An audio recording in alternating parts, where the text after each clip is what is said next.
한강 장편소설 작별하지 않는다. 일부 세 1. 결정. 성근 눈이 내리고 있었다. 내가 서 있는 벌판의 한쪽 끝은 야트막한 산으로 이어져 있었는데 등성이에서부터 이편 아래쪽까지 수천 구류의 검은 통나무들이 심겨 있었다. 여러 연령대의 사람들처럼 조금씩 다른 키에 철길 침목 정도의 굵기를 가진 나무들이었다. 하지만 침목처럼 곧지 않고 조금씩 기울거나 휘어 있어서 마치 수천 명의 남녀들과 야윈 아이들이 어깨를 웅크린 채 눈을 막고 있는 것 같았다. 묘지가 여기 있었나? 나는 생각했다. 이 나무들이 다 묘비인가?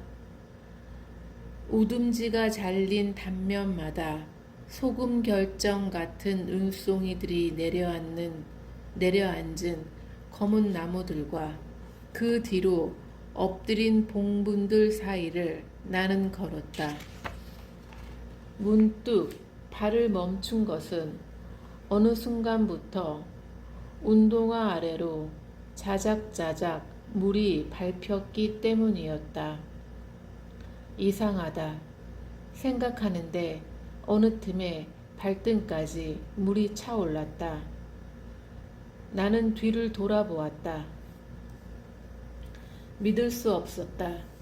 지평선인 줄 알았던 벌판의 끝은 바다였다. 지금 밀물이 밀려오는 거다. 나도 모르게 소리내어 물었다. 왜 이런 데다 무덤을 쓴 거야? 점점 빠르게 바다가 밀려 들어오고 있었다. 날마다 이렇게 밀물이 들었다 나가고 있었던 건가? 아래쪽 무덤들은 봉분만 남고 뼈들이 쓸려가 버린 것 아닐까? 아래쪽 무덤들은 봉분만 남고 뼈들이 쓸려가 버린 것 아닌가? 시간이 없었다. 이미 물에 잠긴 무덤들은 어쩔 수 없더라도 위쪽에 묻힌 뼈들을 옮겨야 했다. 바다가 더 들어오기 전에 바로 지금. 하지만 어떻게? 아무도 없는데, 나한텐 삽도 없는데 이 많은 무덤들을 다 어떻게? 어쩔 줄 모르는 채 검은 나무들 사이를 어느 새 무릎까지 차오른 물을 가르며 달렸다. 눈을 뜨자 아직 동이 트지 않았다. 눈 내리는 벌판도 검은 나무들도 밀려드는 바다도 없는 어두운 창에 창문을 바라보다 눈을 감았다. 다시 그 도시에 대한 꿈이었다는 것을 깨닫고 차가운 손바닥으로 두 손을 덮고서 더 누워 있었다. 차가운 손바닥으로 두 눈을 덮고서 더 누워 있었다. 그 꿈을 꾼 것은 2014년 여름 내가 그 도시의 학살에 대한 책을 낸 지 2달 가까이 지났을 때였다. 그 후 4년의 시간이 흐르는 동안 나는 그 꿈의 의미를 의심하지 않았다. 그 도시에 대한 꿈만이 아니었을지도 모른다.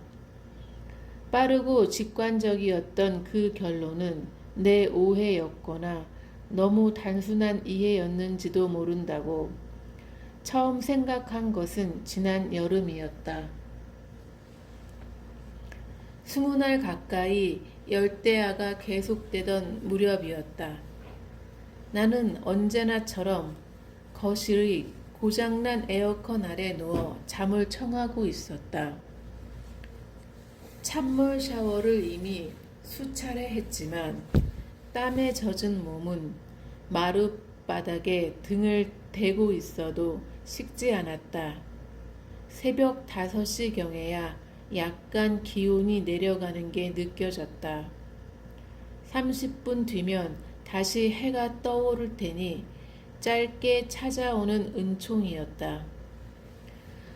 마침내 잠시 잠들 수 있을 것 같다고, 아니 거의 잠들었다고 느꼈을 때였다. 감은 눈꺼풀 속으로 벼랑간 그 벌판이 밀려 들어왔다.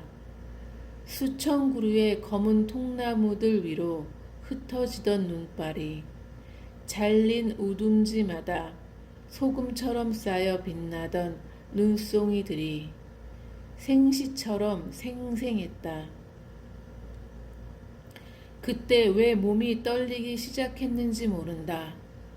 마치 울음을 터뜨리는 순간과 같은 떨림이었지만 눈물 같은 건 흐르지도 고이지도 않았다.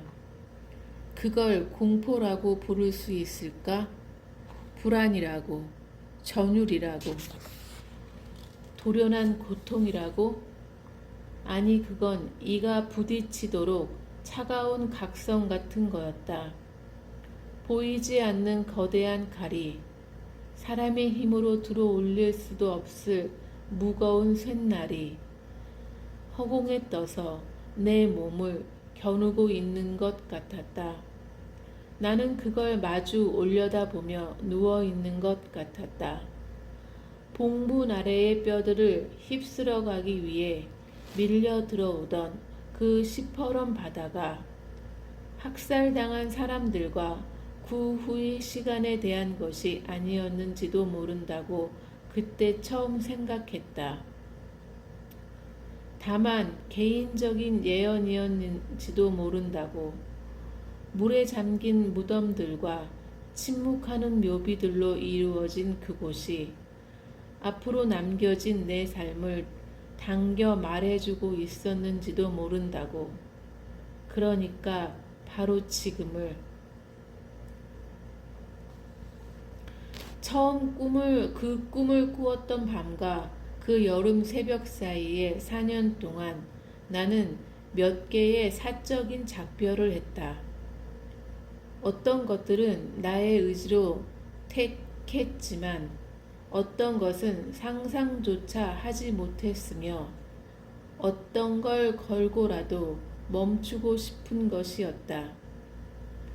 오래된 여러 신앙들에서 말하는 것처럼 사람들의 일거수일투족을 지켜보며 기록하는 거대한 거울과 같은 것이 천상이나 명부 어딘가에 존재한다면 거기 담긴 나의 지난 4년은 껍데기에서 몸을 꺼내 칼날 위를 전진하는 달팽이 같은 무엇이었을 것이다.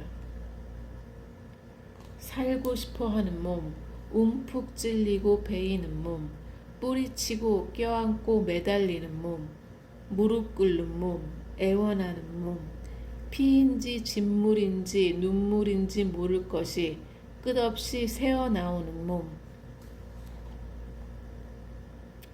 그 모든 안간힘이 지나간 늦봄, 서울 근교의 이 복도식 아파트로 새를 얻어 들어온 거였다. 더 이상 돌볼 가족도 일을 할 직장도 남아있지 않다는 사실이 실감나지 않았다. 오랜 시간 나는 일을 해서 생계를 꾸리는 동시에 가족을 돌봐왔다. 그 두 가지 일이 우선이었으므로 글은 잠을 줄여서 썼고 언젠가 마음껏 글을 쓸 시간이 주어지기를 은근히 바라왔다. 하지만 그런 종류의 갈망은 이제 더 남아있지 않았다. 이삿짐 센터에서 대강 부려놓은 대로 물건들을 놓아두고 7월이 올 때까지 대부분의 시간을 침대에 누워 보냈지만 잠은 거의 자지 못했다. 음식을 만들지 않았다. 현관 밖으로 나가지도 않았다. 인터넷 주문으로 배달받은 물과 약간의 밥과 백김치를 먹었으며 위경련을 동반하는 편두통이 시작되면 먹은 것을 모두 변기에 토했다. 유서는 어느 밤 이미 써두었다. 몇 가지 일을 부탁드립니다. 라는 문장으로 시작되는 그 편지에는 어느 서랍 속 상자에 통장들과 보험 증서와 전세 계약서가 있는지, 내가 남길 돈의 얼마만큼이 어디에 쓰이기를 원하는지, 그 나머지가 어떤 이들에게 전달되기를 원하는지 간략하게 적어 두었지만 정작 그 부탁을 들어줄 수신인의 자리는 비어 있었다. 그런 폐를 끼쳐도 될 사람이 누구인지 확신할 수 없어서였다.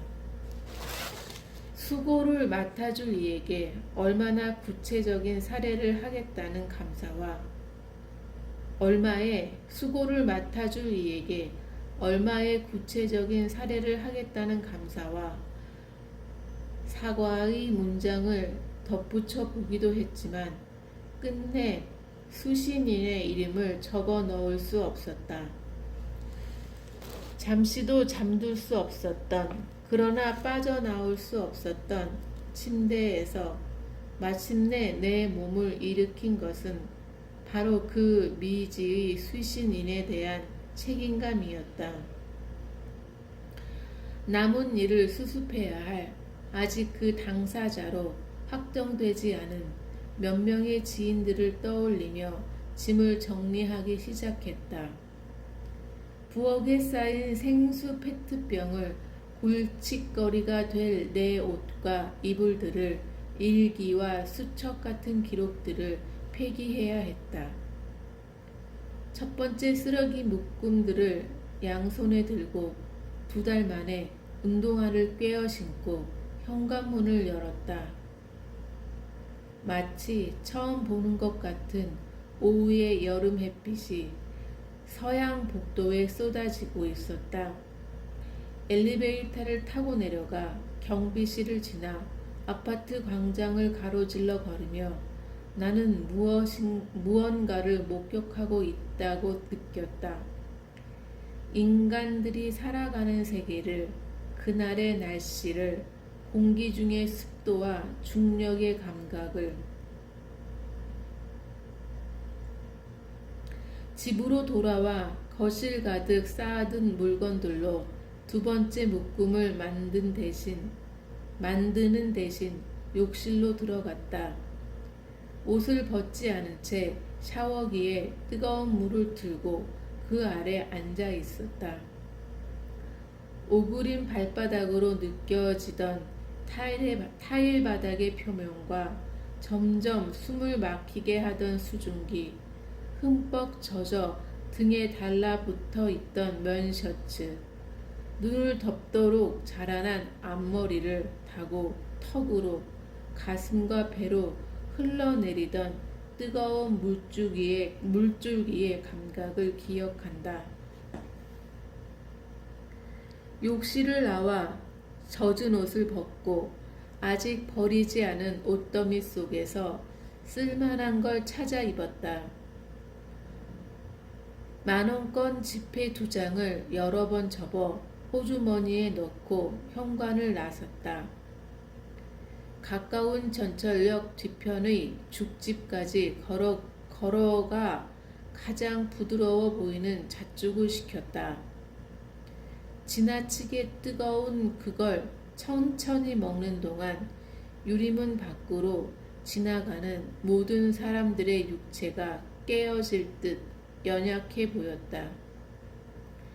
생명이 얼마나 약한 것인지 그때 실감했다. 저 살과 장기와 뼈와 목숨들이 얼마나 쉽게 부서지고 끊어져 버릴 가능성을 품고 있는지 단 한 번의 선택으로 그렇게 죽음이 나를 비껴갔다. 충돌할 줄 알았던 소행성이 미세한 각도의 오차로 지구를 비껴 날아가듯이 반성도 주저도 없는 맹렬한 속력으로 인생과 화해하지 않았지만 다시 살아야 했다. 2달 남짓한 운동과 근기아 상태로 상당량의 근육이 소실되어 있다는 것을 나는 깨달았다.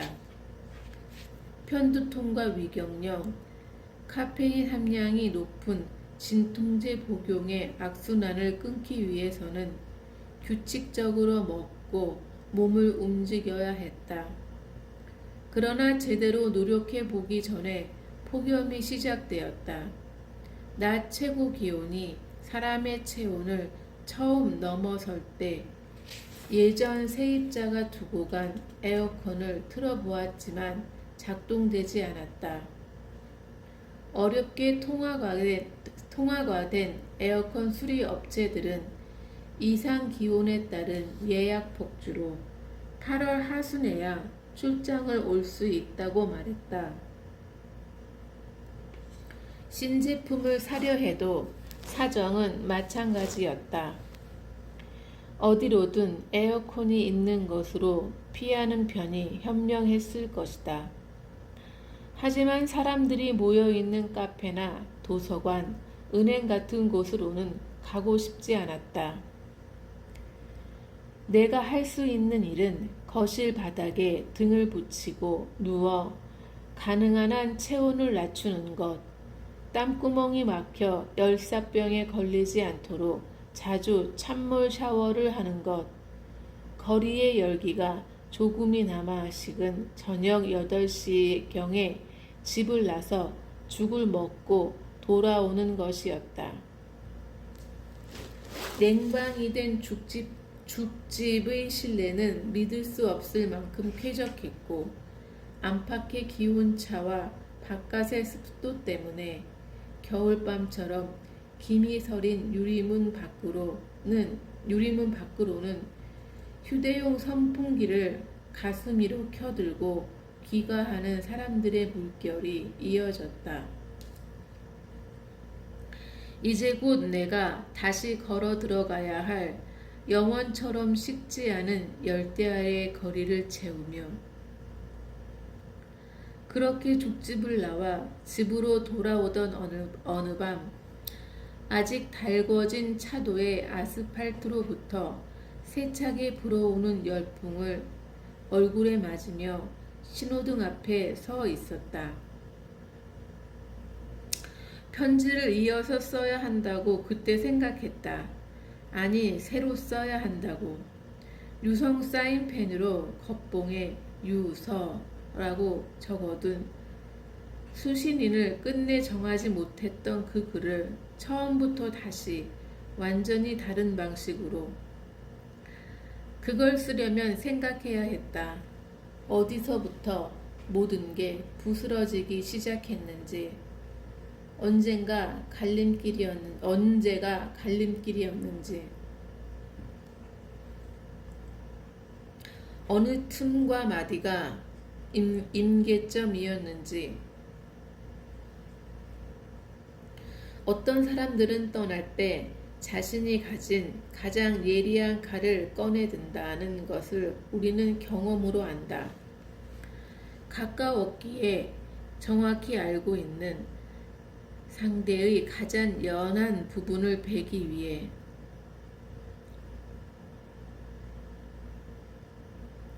반쯤 넘어진 사람처럼 살고 싶지 않아. 당신처럼 살고 싶어서 너를 떠나는 거야.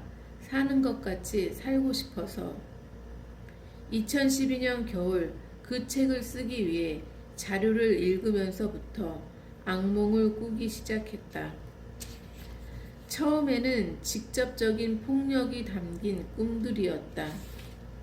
공수부대를 피해 달아나다 어깨를 곤봉으로 맞고 쓰러졌다. 엎어진 내 옆구리를 발로 차서 몸을 뒤집던 군인의 얼굴을 이제 나는 기억하지 못한다. 검한 총을 두 손으로 모아진 그가 힘껏 내 가슴을 내리찔렀을 때의 전율만 남아있다. 가족에게, 특히 딸에게 어두운 영향을 주고 싶지 않았으므로 집에서 도보 15분 거리에 작업실을 얻었다. 글쓰기는 작업실에서만 하고 그곳을 나서는 즉시 아무렇지 않은 일상으로 돌아올 계획이었다. 80년대에 지어진 30년 넘게 수리를 거의 하지 않은 벽돌집 2층의 방 한 칸이었다. 생채기 투성이 철문은 흰 수성 페인트를 사서 칠하고 너무 낡아 틈이 벌어진 나무 창들은 커튼 대신 스카프를 앞쪽으로 달아 가렸다. 강의가 있는 날에는 아침 9시부터 정오까지, 강의가 없는 날에는 오후 5시까지 그곳에서 자료를 읽고 메모를 했다. 언제나처럼 아침과 저녁이면 요리를 해서 가족과 함께 먹었다.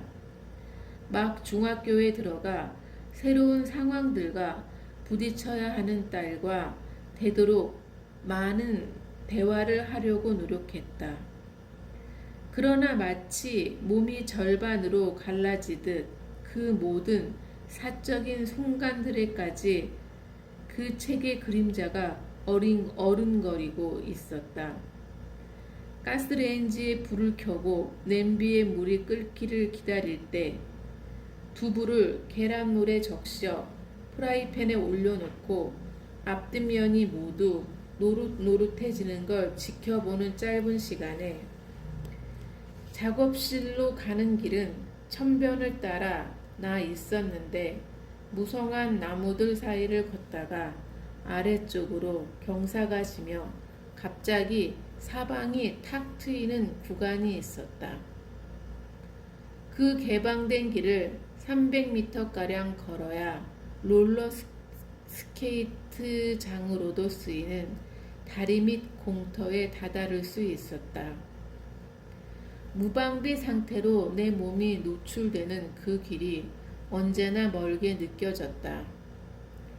1차선 도로 건너편 건물들의 옥상에서 저격수가 사람들을 조준하고 있을 것 같았기 때문이었다. 그게 말도 안 되는 불안이라는 사실은 물론 알고 있었다. 수면의 질이 차츰 더 나빠지고 호흡이 짧아지던 왜 숨을 그렇게 쉬는 거야? 라고 아이가 나에게 불평했다. 2013년 늦은 봄이었다. 새벽 1시경 악몽에 소스라치며 일어나 다시 잠을 이루는 걸 포기하고 생수를 사려고 집을 나왔다. 사람도 차도 없으므로 사실상 의미 없는 신호등이 초록불로 바뀌기를 기다리며 아파트 앞 2차선 도로 맞은편에 불을 밝힌 24시간 편의점을 건너다 보고 있었다. 문득 정신이 들었을 때 건너편 인도를 따라 30명가량의 남자들이 소리 없이 줄을 지어 걷고 있는 게 보였다. 머리를 길게 기르고 예비군복을 입은 그 남자들은 장총을 어깨에 메고 군기를 전혀 느낄 수 없는 느슨한 자세로 앞서가는 소풍 행렬을 따르는 피곤한 아이들처럼 느린 걸음으로 걷고 있었다. 오랫동안 깊은 잠을 자지 못했으므로 악몽과 생시가 불분명하게 뒤섞인 시기를 통과하고 있는 사람에게 믿기지 않는 장면이 포착될 때 아마도 그 첫 번째 반응은 자신에 대한 의심일 것이다. 내가 정말 저것을 보고 있는가? 이 순간은 악몽의 일부가 아닌가? 나의 감각을 얼마나 신뢰할 수 있는가? 누군가가 음소거 버튼을 누른 것처럼 정적에 쌓인 그들의 뒷모습이 어두운 내거리를 돌아 완전히 사라지는 것을 나는 꼼짝 않고 지켜보았다. 꿈이 아니었다. 조금도 졸리지 않았다. 술 같은 건 한 방울도 마시지 않았다. 하지만 그 순간 내가 본 것을 믿을 수도 없었다. 우면산 너머 내곡동의 예비군 훈련장에서 훈련 중인 사람들이 한밤에 행군을 하고 있었을지도 모른다고 생각해 보았다. 그렇다면 그들은 캄캄한 산을 넘어 새벽 1시까지 10여 킬로미터 거리를 걸어왔어야 한다. 그런 종류의 훈련이 예비군들에게 가능한 것인지 나는 알 수 없었다. 다음날 아침이 되었을 때 병역을 마친 주변의 누구에게든 전화를 걸어 묻고 싶었지만 내가 이상한 사람으로 보이는 것을 원하지 않았으므로 스스로 정말 이상하다고 느꼈으므로 지금까지도 누구에게도 말을 꺼내지 못했다. 모르는 여자들과 함께 그녀들의 아이들과 손을 나눠 잡고 서로 도우며 우물 안쪽 벽을 타고 내려갔다.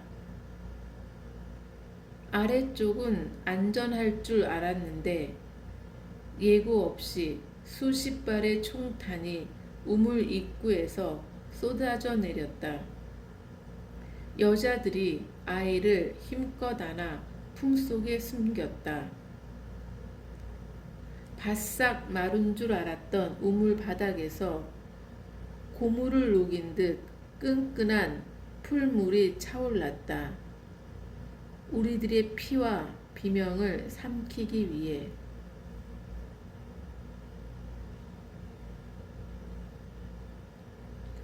얼굴을 기억할 수 없는 일행들과 버려진 도로를 걷고 있었다.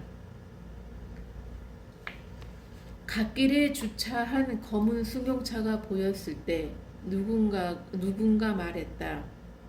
저 안에 타고 있어. 이름을 말하지 않았지만 모두 그 말을 정확히 이해했다. 그해 봄에 학살을 명령한 자가 거기 있다는 것을. 우리가 멈춰서서 바라보는 사이 승용차가 출발해 인근의 커다란 석조 건물로 들어갔다. 우리 중 누군가가 말했다. 가자. 우리도 그쪽으로. 우리는 걸어갔다. 분명히 여럿이 출발했는데 텅 빈 건물 안으로 들어섰을 때 남은 사람은 나를 포함해 둘뿐이었다. 얼굴을 기억할 수 없는 누군가가 조용히 내 곁에 있었다. 성별이 남자라는 걸 어쩌지 못하고 나를 따라오고 있다는 걸 느낄 수 있었다. 둘뿐인데 우리가 뭘 할 수 있나? 어둑한 홀 끝의 방에서 불빛이 새어나왔다. 우리가 그곳으로 들어가자 살인자가 벽을 등지고 서 있었다. 불붙은 성냥개비 하나를 쥐고 나와 일행의 손에도 성냥개비가 들려 있다는 걸 갑자기 깨달았다. 이 성냥개비가 다 탈 때까지만 말할 수 있는 거다. 아무도 이야기해 주지 않았는데 그게 규칙이라는 걸 우리는 알았다. 살인자의 성냥개비는 이미 거의 다 타서 엄지손가락에 막 불이 닿으려 했다. 나와 일행의 성냥개비는 아직 남았지만 빠르게 타들어가고 있었다. 살인자라고 말해야 한다고 나는 생각했다. 입을 열어 나는 말했다. 살인자. 목소리가 새어나오지 않았다. 살인자. 더 크게 말해야 한다. 어떻게 할 거야? 네가 죽인 사람들을. 온 힘을 다해 말을 잇다 퍼뜩 생각했다. 지금 그를 죽여야 하는 건가? 이게 모두에게 마지막 기회인가? 하지만 어떻게? 그걸 우리가 어떻게? 옆을 돌아보자. 얼굴도 숨소리도 희미한 일행의 가냘픈 성냥개비가 오렌지색 불꽃을 품으며 사그라들고 있었다. 그 불빛 속에서 생생히 느꼈다. 그 성냥개비의 주인이 얼마나 어린지. 키만 우짜란 소년이라는 걸. 원고를 완성한 이듬해 1월에 출판사를 찾았다. 가능한 한 빨리 책을 내달라는 부탁을 하기 위해서였다. 어리석게도 책을 내고 나면 더 이상 악몽을 꾸지 않을 거라고 생각했던 것이다. 편집자는 5월에 맞춰 출간 일정을 잡는 편이 마케팅에 더 좋을 거라고 했다. 시기를 맞춰 출간해서 한 사람이라도 더 읽게 되면 좋지 않겠어요? 그 말이 설득되었다.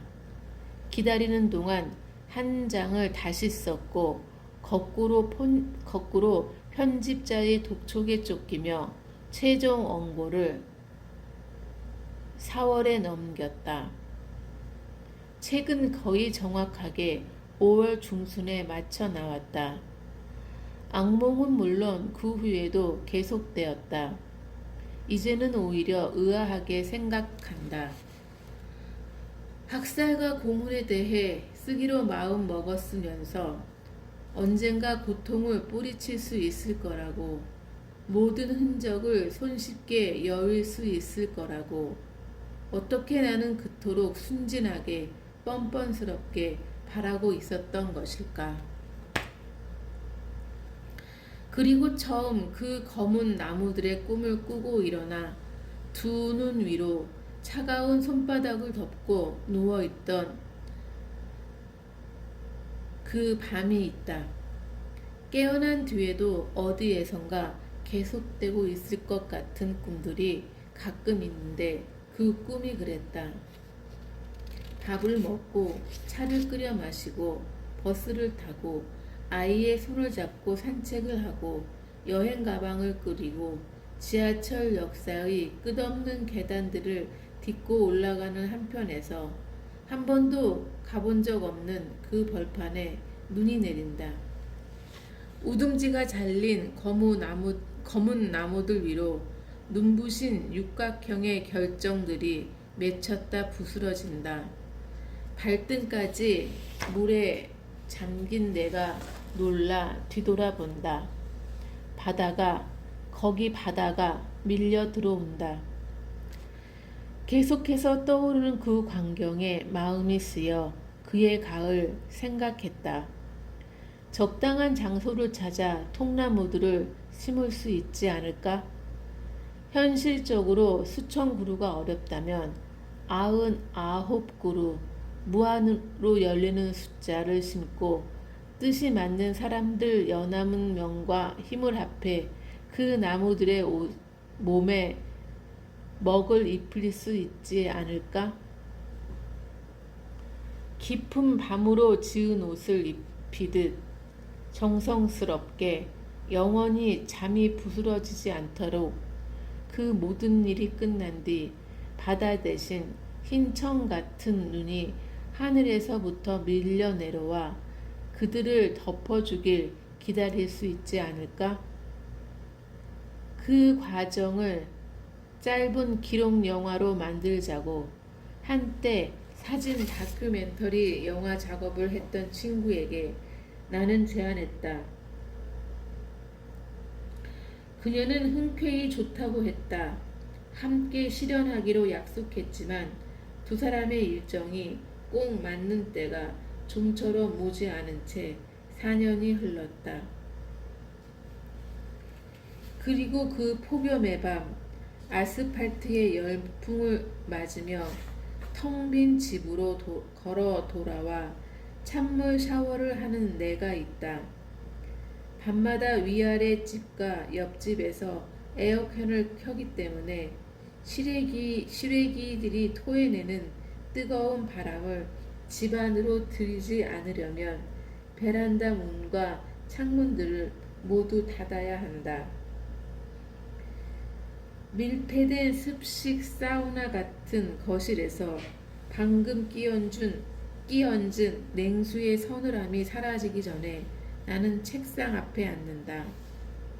거기 올려놓은 여전히 수신인이 정해지지 않은 유서를 봉투째 찢어버린다.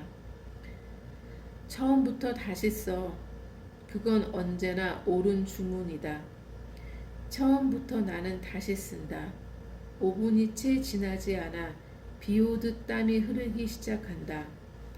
다시 찬물 샤워를 하고 책상으로 돌아온다. 조금 전에 쓴 형편없는 것을 다시 찢어버린다. 처음부터 다시 써. 진짜 작별 인사를 제대로. 물잔에 빠뜨린 각설당처럼 내 사적인 삶이 막 부스러지기 시작하던 지난해 여름, 이후의 진짜 작별들이 아직 전조에 불과했던 시기에 작별이란 제목의 소설을 썼었다.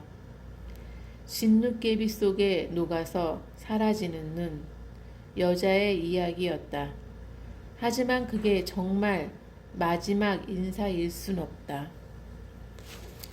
이마에서 흐르는 땀에 눈이 매워 계속 할 수 없을 때마다 찬물로 몸을 씻었다. 책상으로 돌아와서는 방금 쓴 것을 다시 찢었다.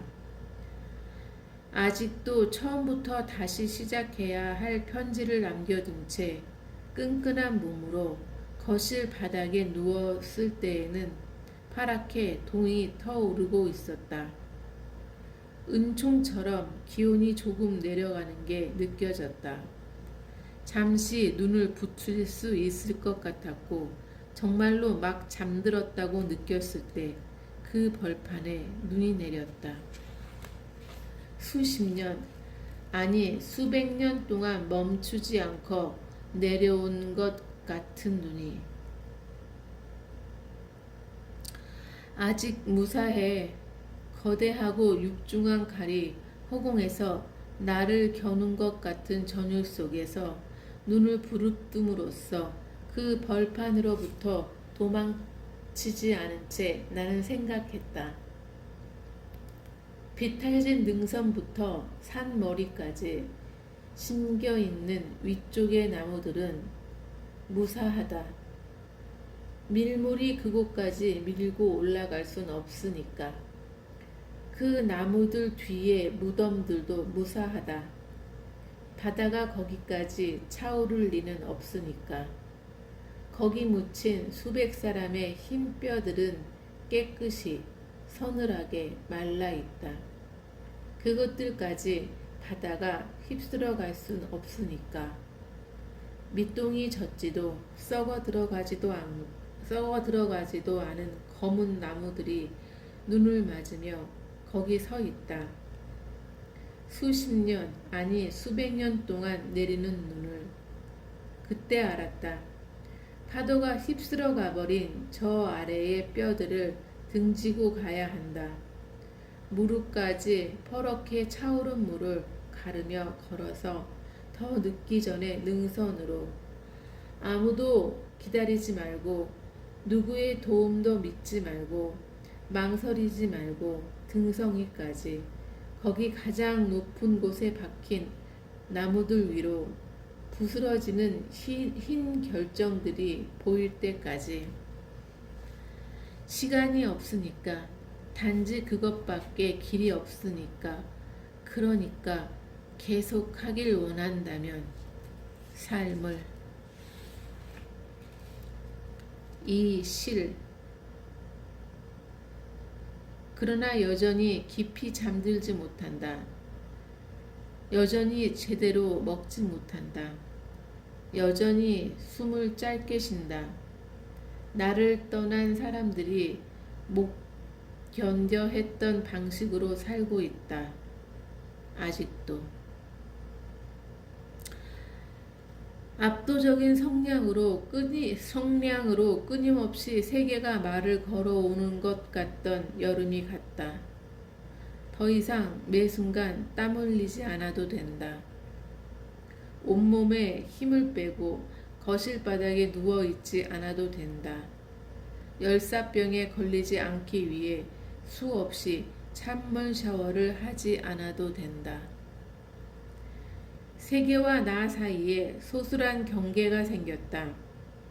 긴 소매 셔츠에 청바지를 꺼내 입고 증기 같은 열풍이 더 이상 불어오지 않는 도로변을 걸어 나는 식당에 간다.